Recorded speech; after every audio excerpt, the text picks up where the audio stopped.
말씀인데, 내가 진실로 진실로 너희에게 이르노니 너희는 곡하고 애통하겠으나 세상은 기뻐하리라. 이 말씀 예수님이 십자가에서 돌아가시게 되자 너희는 그러면 애통하게 되지 않겠냐. 그러나 사람들은 기뻐한다 하는 말씀이 되겠죠.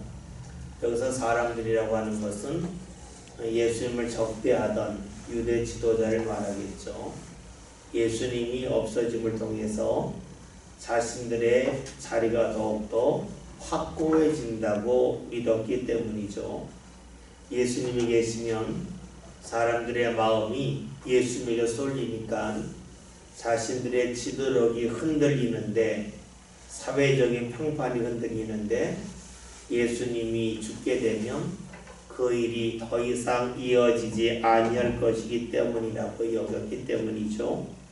그런데 예수님 하신 말씀이 너에게 있는 그 근심이 나중에는 기쁨으로 바뀔 거다라고 말씀합니다.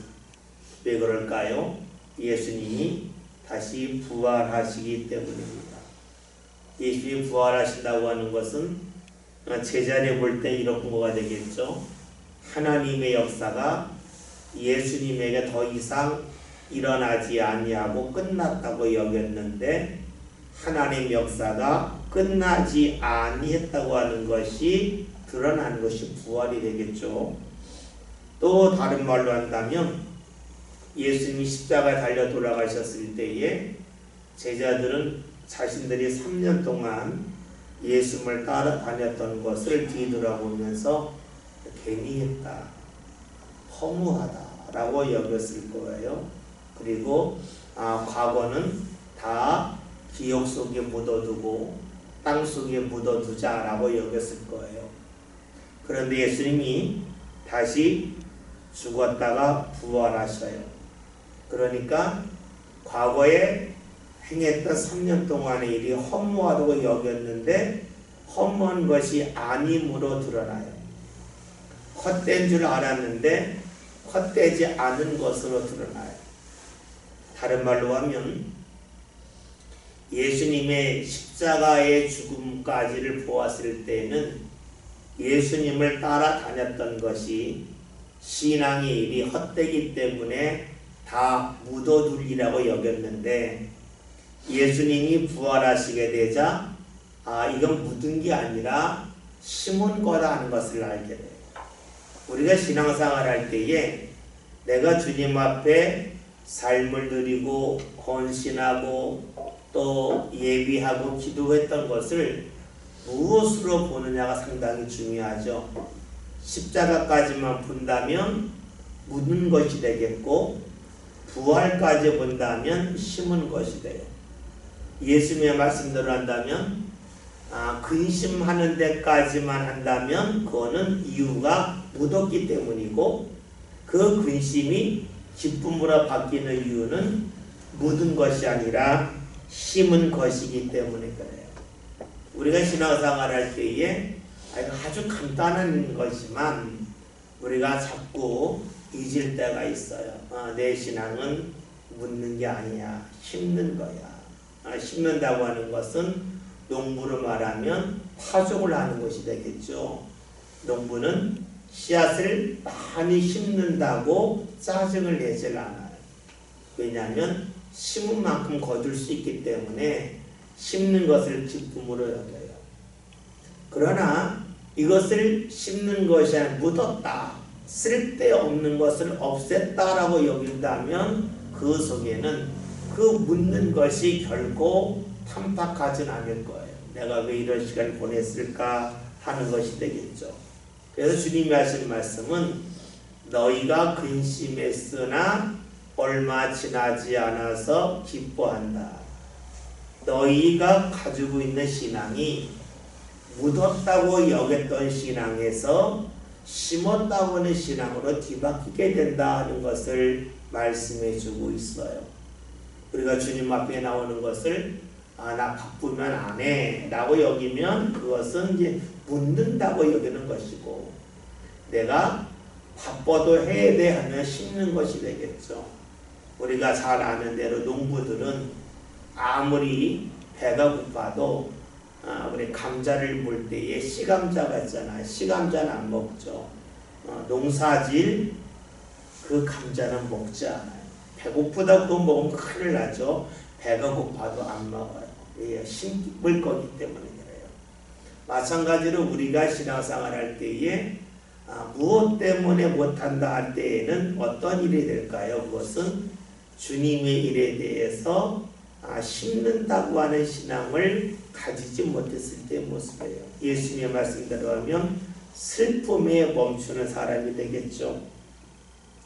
우리가 이렇게 말씀을 본다면 주님이 하신 말씀은 제자들이 직접 경험한 말씀, 십자가와 부활을 통하여 경험한 말씀이기도 하겠지만 오늘 우리를 삶 가운데로 그대로 일어나는 말씀이기도 합니다. 근데 우리가 예수를 믿을 때에 이렇게 슬픔에 잠길 때가 누구든지 있다는 거예요. 왜 그럴까요? 우리가 주님을 따랐던 제자를 생각해 봅시다. 예수님을 막 따라다녔어요. 예수님이 눈에 보였어요. 예수님 돌아가시고 이제 무덤 속에 들어가셨어요. 더 이상 예수님을 볼 수가 없죠. 마찬가지로 우리도 신앙생활 하다가 주님이 나와 함께 하신다고 느꼈는데 어느 순간이 되면은요 주님이 함께 하지 않는 것처럼 느낄 때가 있어요. 참 묘하죠. 우리가 신앙생활 할수록 주님이 함께 하신다는 게 확고해져야 되는데 어느 시점이 되면 주님이 정말로 나와 함께 하시나 이런 생각이 들어요. 참 묘해요. 왜 그럴까요? 이건 이런 거예요. 주님이 이런 상황 속에서 함께 하셨는데 내가 그러면 이 상황 속에서도 또 주님이 함께 하실까라고 여겼는데 함께 하지 않는다고 느껴져요. 그래서 그럴 때에 우리의 신앙은 한 번쯤 넘어지죠. 신앙생활 하면서 넘어지지 않는 분은 거의 없습니다. 그래서 주님이 사라졌다고 이야기해요. 그런데 여러분 잊지 말아야 있어요. 사라진 게 아니에요. 주님이 내가 기대하지 않는 부분에서 일하시기 때문에 그래요. 우리가 이 말씀을 이렇게 보면 쉽죠. 누가복음 5장을 보면 예수님께서 베드로를 부르실 때에 하신 말씀이 깊은 곳에 가서 그물을 내리라 그랬어요. 왜 이 말씀하셨을까요? 베드로가 깊은 곳은 가지 않는 거예요. 거기는 물고기 없어. 그런 거예요. 그런데 주님은 아니야 거기도 물고기 있어. 그리로 가 하셨어요. 거기 가서 그물을 내렸어요. 내리기 싫었지만 말씀에 의지해서 다시 말하면 자신을 싫지만 예수님이 말씀하시니까 한 거예요. 이것은 무엇을 말할까요? 내가 여기는 없다고 물고기 없다고 여기는 것처럼 이런 자리에서는 주님이 역사하지 않는다고 하는데 역사하시는 거예요. 또 요한복음 21장에서 예수님이 부활하신 후에 디베다 바다에서 제자들에게 하시는 말씀이 있죠. 오른쪽에 그물을 내려라. 제자들은 습관적으로 왼쪽에만 그물을 내렸어요. 주님은 이제 습관에서 벗어나서 오른쪽에 그물을 내리라 라고 말씀하신 겁니다. 다시 말하면 사람은요 이 몸의 습관이 있잖아요. 마찬가지로 생각의 습관이 있어요. 생각의 습관이 있고 마음에도 습관이 있어서 이런 부분에서 이렇게 주님이 일하셔야 된다고 생각하는데 주님이 일하시는 것은 내 생각을 뛰어넘기 때문에 다른 말로 하면 내가 생각하는 습관을 벗어나서 일하실 때가 상당히 많아요. 오른쪽에서 주님이 일하시는데 나를 왼쪽만 보니까 주님이 없다고 느껴질 수가 있어요. 근데 어느 정도 시기가 지나면 이제 주님이 왼쪽만이 아니라 오른쪽에서로 일하시는구나 하는 것을 알게 돼요. 이것이 다시 말하면 내가 볼 때는 주님이 함께 하셔서 보였는데 이 왼쪽이 아니라 오른쪽에 잘 안 보이잖아요. 주님이 안 계셔 슬픔이 와요. 그런데 어느 정도 시간이 지나고 주님이 여기서도 일하시네? 이런 방법으로 일하시네가 돼요. 그러니까 어떻게 해요? 주님이 내 삶 가운데 여기저기서 일하시는구나 알게 되니까 그때 우리가 뭡니까? 기쁨이라고 볼 수가 있어요.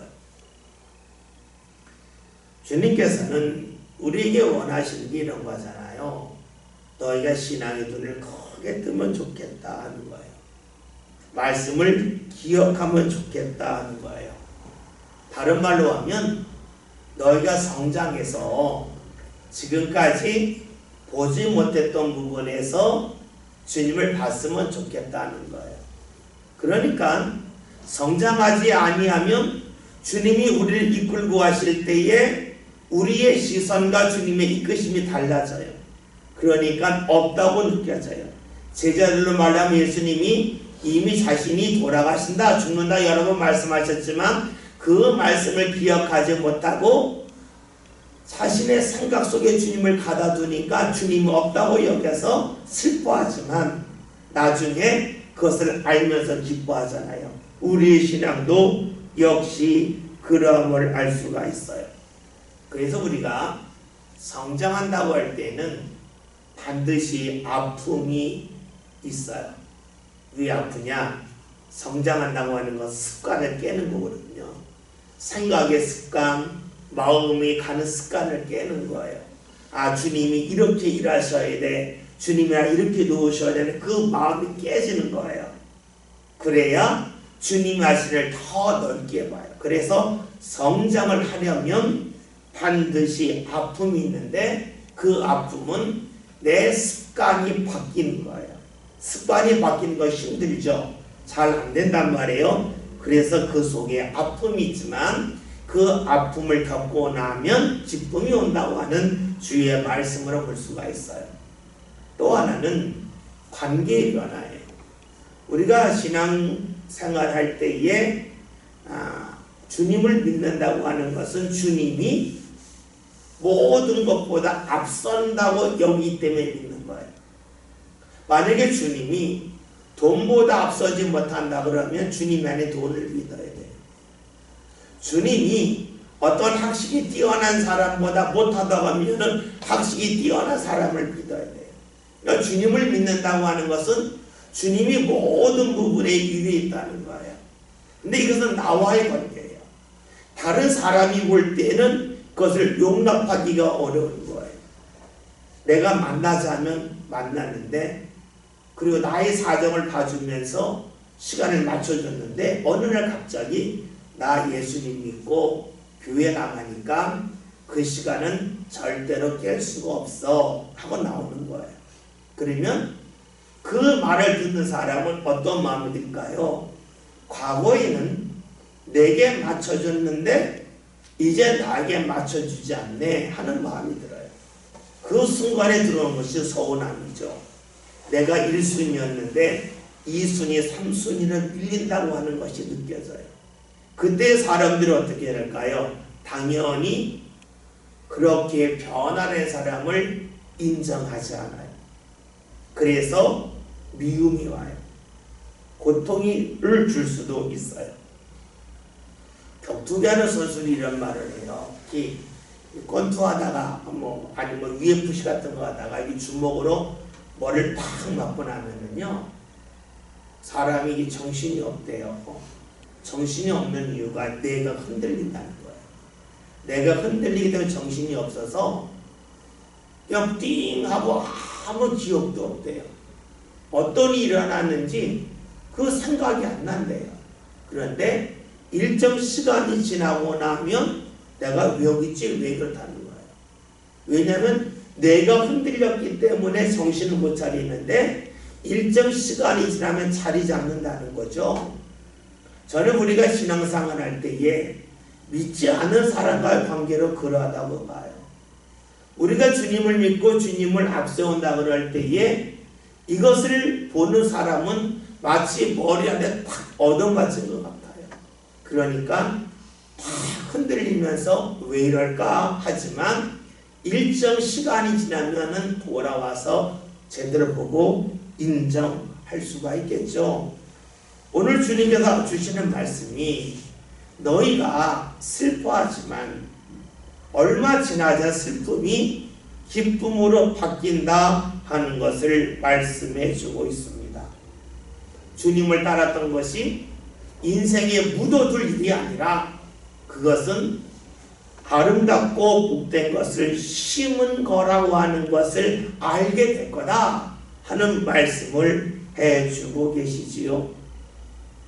오늘 우리가 신앙생활 할 때에도 머리로는 알지만 삶으로 인정하는 것이 어려운 때가 있을 것이 바로 내가 주님 앞에 나온 것이 묻은 거냐 심은 거냐 하는 거예요. 네, 묻었다고 할 때는 슬픔이고 심었다고 할 땐 기쁨이에요. 근데 우리에게 항상 그런 일은 있어요. 그렇기 때문에 우리가 슬픔에서 기쁨으로 슬픔에서 기쁨으로 계속 넘어가는 일이 반복이 되면서 우리 신앙이 굳건해지는 것이 되겠죠. 신앙은 결코 계단을 오르면서 쭉 올라가진 않아요. 우리가 산 고개를 넘듯이 올라갔다 내려갔다 올라갔다 내려갔다 하면서 우리 신앙에 다져지죠. 그러면서 올라갔는데 그것이 무엇입니까? 이거 뭔가 하다가 심은 거예요. 심은 거야 인정하면서 우리 신앙이 더 굳건해짐을 우리가 기억해 볼 필요가 있습니다. 21절에는 말씀을 함께 보겠습니다. 그때가 이뤘으므로 대신하며 아들을 낳으면 세상에 한국으로 말미암아 그 고통을 다시 기억하지 아니하리라. 아멘. 예수님께서는 이제 주님을 믿고 그 근심에서 그것이 기쁨으로 뒤바뀌는 것을 여자가 출산하는 것을 비유로 말씀하고 계셔요. 출산할 때가 되면 두려움이 생기잖아요. 제대로 출산할 수 있을까? 내가 그러한 건강이 있을까? 혹여나 잘못되진 않을까? 수많은 근심이 몰려오는데 아이를 출산하고 나면 그 기쁨으로 인해서 그 고통에 대해서 잊는다 그러죠. 과학자들의 말에 의하면 그 아이를 낳은 순간에 우리 뇌에서 분비되는 게 있대요. 그것이 큰 사랑과 기쁨이라서 그 출산하기 전에는 다시는 아이를 낳고 싶지 않다 하는 마음이 들었는데 출산을 함과 동시에 뇌에서 그것이 딱 분비가 되면서 그 고통에 대해서 잊어버리고 기쁨으로 확 돌아선다 라고 말을 합니다. 그렇죠?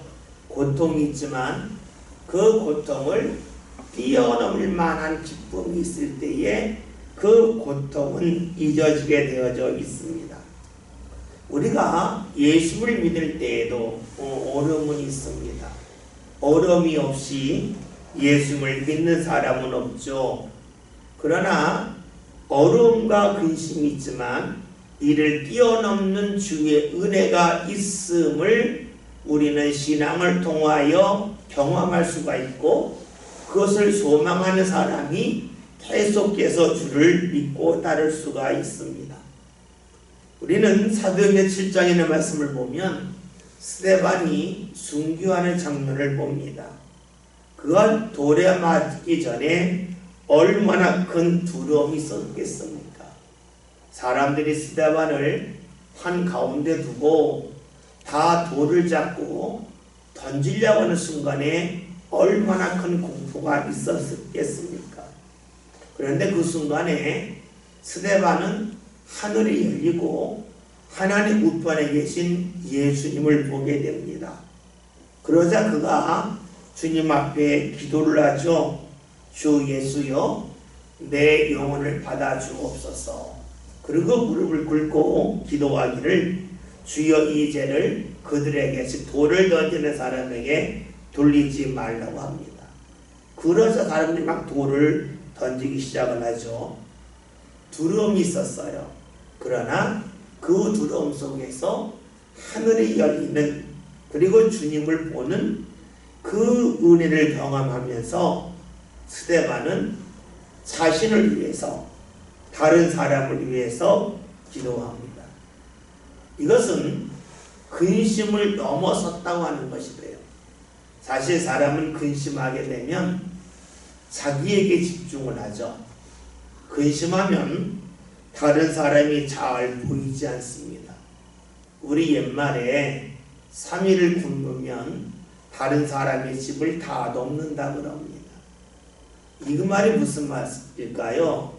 자신이 힘들면 다른 사람이 안 보인다는 거예요. 자신이 너무 고통스러우면 다른 사람이 안 보여요. 그런데 스데반은 다른 사람이 보였단 말이에요. 다른 사람을 위해 기도했단 말이에요. 왜 그럴까요? 그것은 그에게는 근심이 가셨다는 거예요. 왜 가셨을까요? 주님이 함께하는 은혜가 있었기 때문에 그런 일이 나타났습니다. 아이를 낳기 전에 근심했지만 아이를 낳고 나면 기쁘다 그랬어요. 이것을 이렇게도 볼 수 있어요. 뱃속에 아이는 안 보이잖아요. 그런데 태어난 아이는 보이죠. 우리가 무언가 보이지 않을 때에는 근심할 수 있어요. 아, 정말로 살아있을까? 건강할까? 별별 생각이 다 들죠. 그러나 보이는 순간에 그 근심에서 벗어납니다. 마찬가지로 우리가 신앙생활 할 때에도 주님이 과연 나와 함께 하실까 하는 것이 제대로 느껴지지 않고 그리고 잘 모르겠다고 하는 것은 마치 어린아이가 뱃속에 있는 것과 같습니다. 그러나 주님이 나와 함께 하신 잘 몰랐는데 어느 순간에 알게 됐어요. 그러면 근심에서 벗어날 수가 있습니다. 주님의 손길이 분명하다고 느껴지지 않았는데 어느 순간에 분명하게 느껴졌어요. 그때에 우리는 주님에 대하여 감사하며 나갈 수 있습니다. 우리가 기도한 것이 있어요. 주님이 나에게 나름대로 응답을 주셨는데 그 응답이 눈앞에 펼쳐지기까지는 우리에게 계속해서 이러한 질문이 있어요. 아, 정말로 주님이 주신 응답일까? 혹여나 내가 스스로 생각한 건 아닐까 하는 마음이 들기도 해요. 그런데 주님이 내게 주신 응답이나 감동이 눈에 어느 날 보일 때가 있어요. 보이게 되면 더 이상 내 신앙에 대해서 주님이 나와 함께 하신 것에 대하여 의심하지 않게 되고 기쁨으로 받아들일 수가 있습니다. 그러면서 자신 스스로 놀라는 거죠. 아, 주님이 나와 함께 하시는구나. 내게 주신 것이 진짜구나. 주님이 나를 이끄셨구나 하는 것을 알게 돼요. 알기 전에는 근심인데 알고 나면 근심하지 않아요. 오늘 말씀대로 하면 근심했으나 기쁨으로 말미암아 더 이상 고통에 대하여 기억하지 아니한다 하는 말씀이 돼요. 주님이 이렇게 하신 말씀은 주께서 예로 주신 말씀이지만 우리의 삶을 뒤돌아보면 우리 삶 가운데도 이런 일이 계속해서 나타나고 있어요. 보이지 않았던 것이 보임을 통해서 더 이상 근심하지 않듯이 내가 분명하게 알지 못했지만 분명하게 알게 될 때에 근심에서 벗어나고 주님에 대한 믿음이 확고해지고 기쁨 가운데 거할 수 있는 그 역사가 있죠. 그러기에 우리가 오늘 읽은 말씀은 우리 삶 가운데 내 신앙을 좀 더 분명해지는 과정으로 보면 좋을 것 같습니다. 22절 함께 봅니다. 지금은 나니가 뜻이라 내가 다시 너희를 보니 너희 마음이 기쁠 것이요 너희 기쁨을 빼앗을 자가 없으리라. 아멘. 지금은 너희가 근심한다고 하는 것은 예수님이 떠나가신다 말씀하셨고 지금이라고 하는 것을 그 1분, 2분으로 보는 게 아니라 예수님이 이 말씀을 하시는 그날 밤에 예수님이 잡혀가시잖아요. 그것까지 지금으로 본다면 제자들이 예수님이 잡혀가는 것 때문에 근심한다는 거예요. 그런데 주께서 주신 말씀에 놀랍죠. 내가 다시 너희를 보리니 너희 마음이 기쁠 거이고. 말씀 우리가 좀 상세히 볼 필요가 있어요. 너희가 나를 다시 보는 게 아니라 내가 너희를 다시 본다 라고 말씀하셨어요. 다시 말하면 사람이 제자들이 노력해서 주님을 만나기 때문에 기쁨이 있는 것이 아니라 주님이 만나 주시기 때문에 기쁘다는 거예요. 여러분, 우리가 이게 뭐가 차이가 있냐 라고 물을 수가 있어요. 내가 주님을 만나는 것과 주님이 나를 만나 주신 것이 무슨 차이가 있겠냐라고 물을 수 있죠. 생각해 봅시다. 공간적으로 생각해 볼게요. 내가 주님을 만나서 기쁜다 한다면 만약에 내가 특정한 공간에 갇혀 있으면 그 공간에서 벗어날 수 없다면 나는 주님을 만날 수가 없는 거예요. 이 공간을 상황으로 볼 수도 있어요. 내가 특별한 상황 속에 갇혀 있어요. 그러면 내가 주님을 만날 수가 없어요. 그런데 주님이 내게 오신다 그러면 문제가 되지 않아요. 왜냐하면 내가 가서 주님을 만나는 거라 한다면 사람이 나를 막을 수 있잖아요.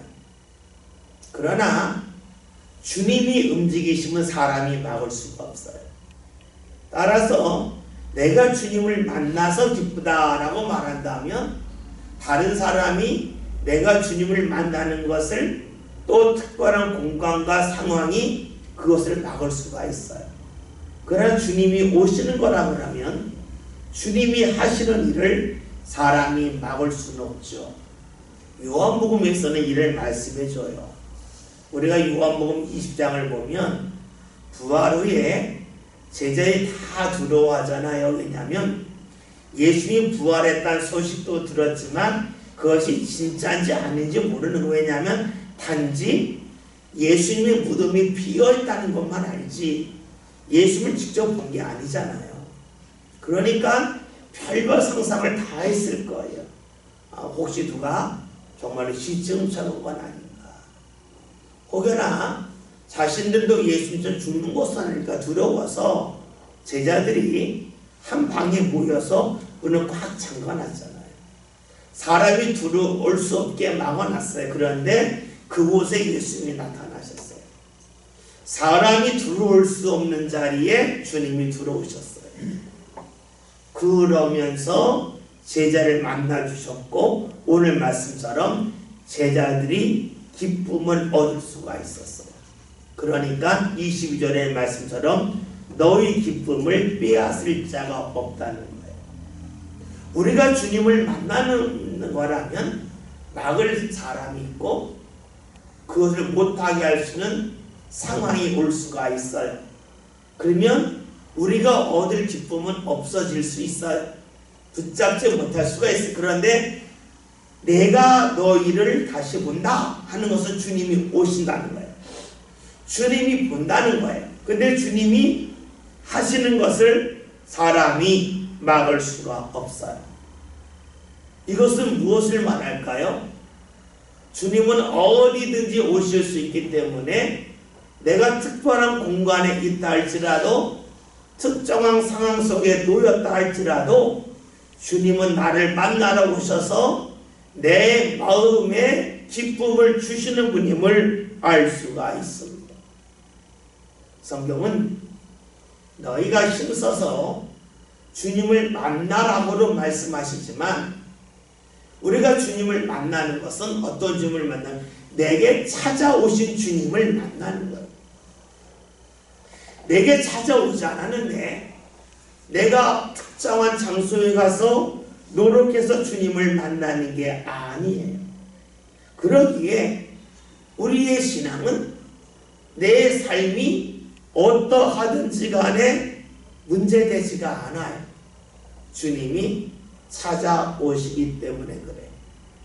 물론 주님의 찾아오실 때에 우리가 주님의 찾아오심에 대하여 빨리 알 수도 있고 더디 알 수도 있고, 어떤 사람은 쉽게 찾을 수도 있고 어렵게 찾을 수도 있어요. 어렸을 때에 많이 했던 것 중에 하나가 숨은 그림 찾기예요. 그 당시 제가 어렸을 때에는 학교에 어린이 소년 한국일 이런 거가 있었어요. 그럼 매일 그 신문에 보면 만화가 있고 한구석에 숨은 그림 찾기가 있어요. 그 숨은 그림 찾기를 열심히 친구를 했던 기억이 있어요. 근데 숨은 그림 찾기는 잘 못 찾겠어요. 그런데 신문 산 친구는 못 찾는데 다른 친구 잘 찾아요. 그 이유가 뭐냐면 신문 산 친구는 이렇게 앞으로 놓고 보잖아요. 다른 친구는 반대편에서 봐요. 그러니까 앞에서는 잘 그림이 안 보이는데 반대편에서 보면 잘 보이는 그림들이 있잖아요. 그렇죠? 우리가 그림을 거꾸로 보면 잘 모르지만 정면으로 보면 잘 아는데 숨은 그림 찾기는 그림을 돌려놓고 거꾸로 놓고 그러잖아요. 그러니까 신문을 산 친구 잘 못 찾아요. 정면에서 보니까. 주위 있는 친구들은 옆에서 보고 또 거꾸로 보니까 잘 찾는단 말이에요. 그렇죠? 우리 삶 가운데 주님의 역사는 내가 내 자리에서만 보면 안 보이고 내가 자꾸 바뀌어야 되거든요. 이게 숨은 그림 찾기와 같아요. 근데 숨은 그림 찾기를요 오랫동안 하면은요 그 다음에 나름대로 실력이 쌓여요. 그래서 찾는 속도가 빨라져요. 여기쯤에 이런 그림이 있을 거다 대충 예측이 돼요. 저는 주님의 은혜 찾는 것도 역시 그러하다고 봐요. 처음 내 삶과의 주의 은혜가 어리싸 할 때는 잘 못 찾아요. 숨은 그림 찾기 처음 할 때 못 찾잖아요. 그런데 계속 오랫동안 하다 보면 여기쯤에 있을 거야. 여기쯤에 숨은 그림이 있을 것 같아. 감각적으로 가요. 그리고 그건 대부분 맞아요. 요즘 인터넷 같은 데 보면 이런 거 있잖아요. 사진 2장 이렇게 놓고 다른 거 찾으라 그러잖아요. 여러분 그거 잘 찾죠? 왜냐하면 어렸을 때 숨은 그림 찾기 해본 사람들은 어디쯤에 함정이 있는지 금세 알아요. 처음 찾을 때는 눈을 부릅뜨고 떠도 뭐가 다르지 하는데 몇 번 해보고 나면 이런데야 금세 알죠? 마찬가지예요. 하나님의 은혜는요 감춰져 있는 거예요. 그래서 우리가 마태복음 13장에 천국은 밭에 감추어져 있다는 거죠. 그런데 한 번이 아니라 계속해서 찾아본 사람들은 빨리 찾아요. 마찬가지로 우리 삶 가운데 주님이 다가오셨어요. 다가오심도 빨리 찾는다는 거예요. 처음에 말씀드렸던 것처럼 오른쪽에 그물을 내리지 않고 왼쪽에만 내리다가 오른쪽도 한번 던져봐야지. 물에서 육지에 가까운 물가에서만 그물을 내려 한번 깊은 데 가봐야지 이렇게 된다는 거죠. 그러면서 우리 삶 가운데 주의 은혜를 보는 속도가 빨라져요. 이렇게 주님께서 우리에게 찾아오시는데 찾아오심을 막을 수 없다고 하는 것이 계속 성경에서 반복이 돼요. 근데 그 용어가 조금 달라질 뿐이죠. 한번 계시록을 찾아볼까요? 요한계시록 3장 7절 8절 신약 성경 402면입니다.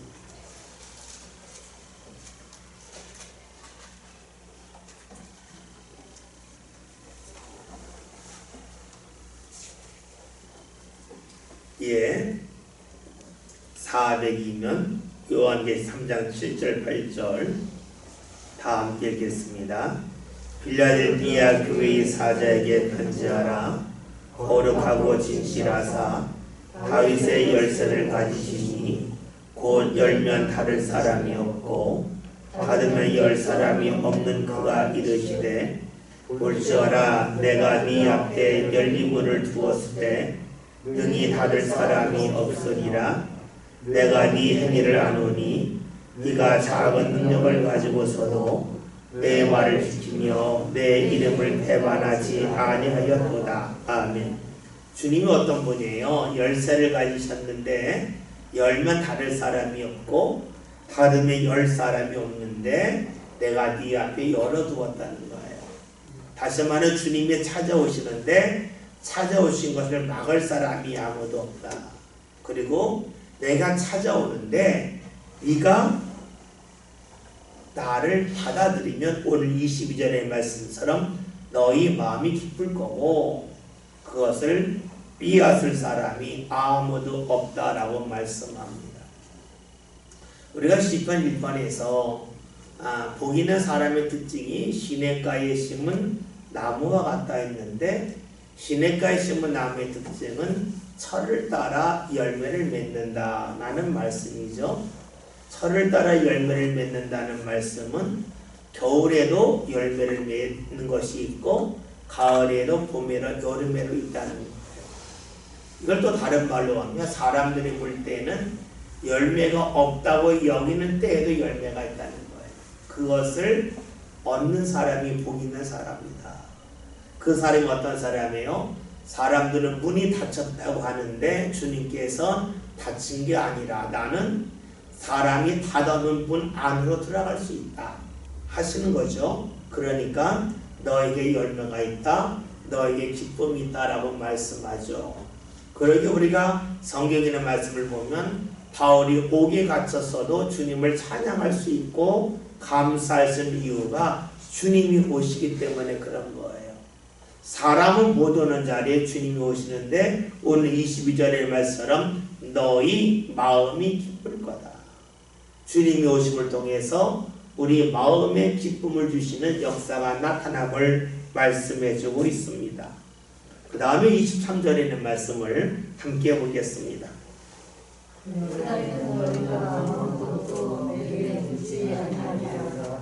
내가 진실로 너희에게 이르노니 너희가 무엇이든지 아버지께 구하는 것을 내 이름으로 주시리라. 아멘. 우리가 말씀을 읽을 때마다 늘 살펴야 할 것이 이 말씀이 어떤 배경 속에서 왔냐가 중요하죠. 말씀이라고 하는 것은 잘못 끊으면 상당히 위험해져요. 오늘 말씀 예수님이 너희가 무엇이든지 아버지께 구하는 것을 내 이름으로 주시리라 그랬잖아요.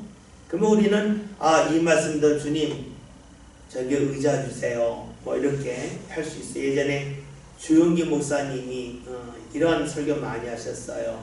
하나님 앞에 기도, 하나님 저 의자 필요해요. 의자 필요해요. 근데 의자를 안 주시더래요. 하나님 앞에 하나님 왜 의자 안 주십니까? 했다 하나님이 야 네가 어떤 색 의자 달라고 하지 않았잖아. 그러니까 구체적으로 구획해서 어떤 색 의자를 달라고 하나님께 기도하면 주셨다는 거예요. 뭐 주용기 목사님의 간증이니까 본인의 경험이죠. 그런데 하나님 늘 그렇게 하실까 하는 거예요. 물론 그렇게 역사하실 때도 있어요. 왜냐하면 주님께서 우리를 기도하게 하시러 그러하실 때가 있어요. 이 말씀을 거기에 적용할 수도 있어요. 그런데 우리가 지금 예수님이 그날에는 너희가 내게 아무것도 묻지 않는다 그랬어요. 왜냐? 주님이 찾아오심을 알게 되면 주님이 안 보인다고 주님 어디 가셨습니까? 그 안 묻는다는 거예요. 주님의 뜻이 잘 안 보일 때가 있어. 그럴 때 주님 나를 버리셨습니까? 하는 거가 아니라 혹여나 내가 지금 왼쪽에만 금을 내리는 건 아닐까. 주님은 나에게 오른쪽에 그물을 내려고 그러는데 나는 계속해서 왼쪽에 그물을 내리면서 왜 주님 안 주십니까? 하면은 것이 아닐까 하면서 나를 돌아보는 거예요. 없다고 할 때에 왜 안 주십니까가 아니라 주님을 주셨는데 내가 엉뚱한 데서 그물 내리고 엉뚱한 데서 구하는 것 아닙니까? 하면서 나를 돌아보게 되니까 주님 왜 안 주십니까? 더 이상 묻지 않는다는 거예요.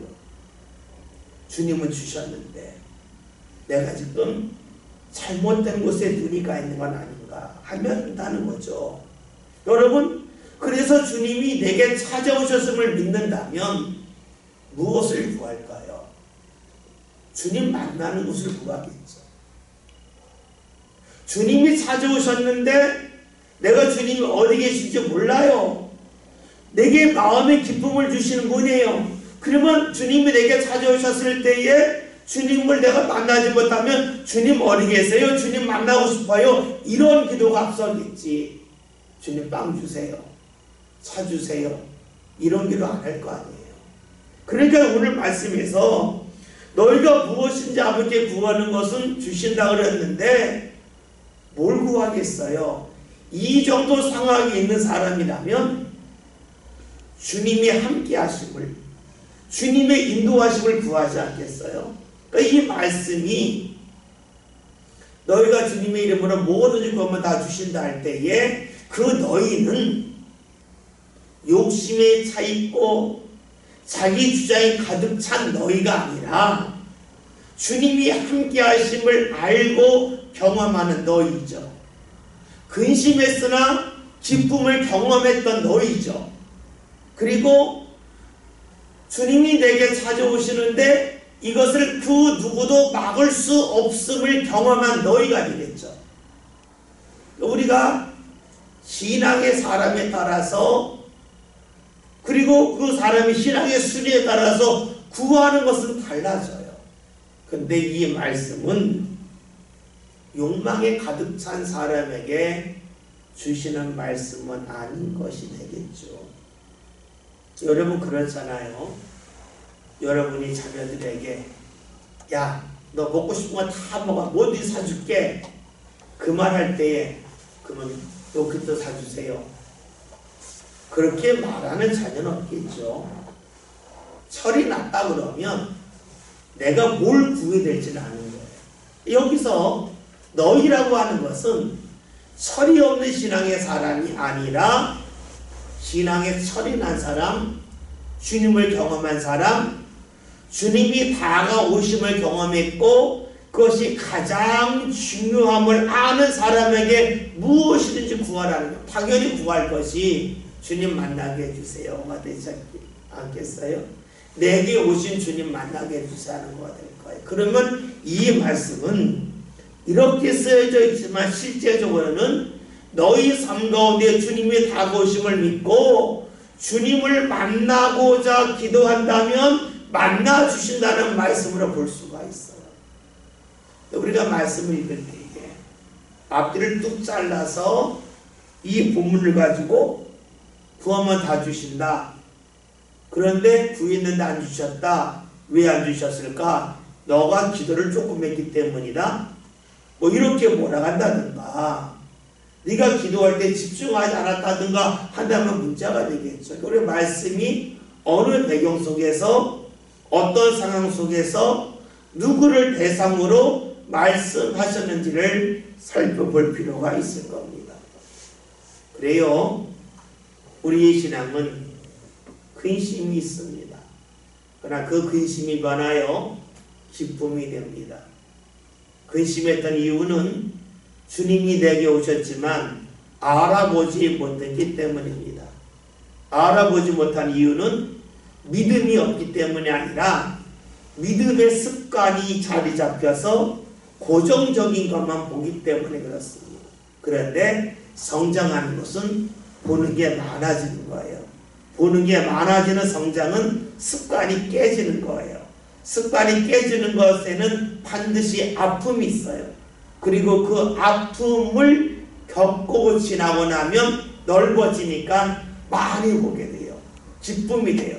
숨은 그림 찾기 할 때에 처음에 잘 찾지 못했지만 몇 번 찾다 보면 잘 찾고 빨리 찾는 것처럼 그리고 자유롭게 보는 시각이 생기죠.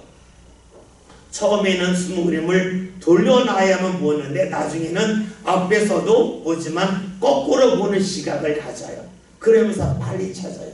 그것이 바로 우리의 삶 가운데 주님을 만나는 속도가 빨라지고 주님을 만나는 폭이 넓어지는 거라고 볼 수가 있겠죠. 24절 함께 봅니다.